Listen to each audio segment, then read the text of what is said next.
మీరు health insurance తీసుకుంటున్నారా? So, ఈ 5 ఆస్పెక్ట్స్‌ని మిస్ చేయకండి. తెలుసుకోవటానికి రీల్‌ని చివరిదాకా చూడండి. అలాగే మీ ఫ్రెండ్స్‌తో షేర్ చేయటం మర్చిపోకండి. సో, ఫస్ట్ ఆస్పెక్ట్ వచ్చి మినిమమ్ హెల్త్ కవర్ 10 లాక్స్ ఉండేలా చూసుకోండి. ఎందుకంటే ఇండియాలో మెడికల్ ఇన్‌ఫ్లేషన్ 10-20% ఉందండి. అండ్ సెకండ్ ఆస్పెక్ట్ వచ్చి మీ యొక్క క్లెయిమ్ సెటిల్మెంట్ రేషియో మినిమమ్ 90% ఉండేలాగా చూసుకోండి. Third aspect restoration benefit. So, మీ పాలిసీలో రెస్టోరేషన్ బెనిఫిట్ ఉండేలాగా చూసుకోండి.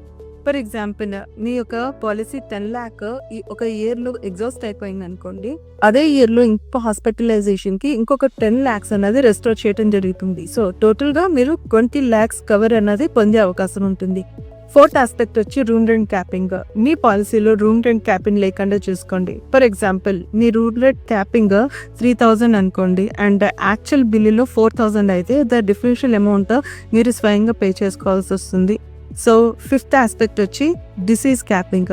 కొన్ని స్పెసిఫిక్ డిసీజెస్‌కి క్యాపింగ్ అన్నది చేస్తూ ఉంటారు. సో, ఫర్ ఎగ్జాంపుల్ హార్ట్ డిసీజే ఉందనుకోండి.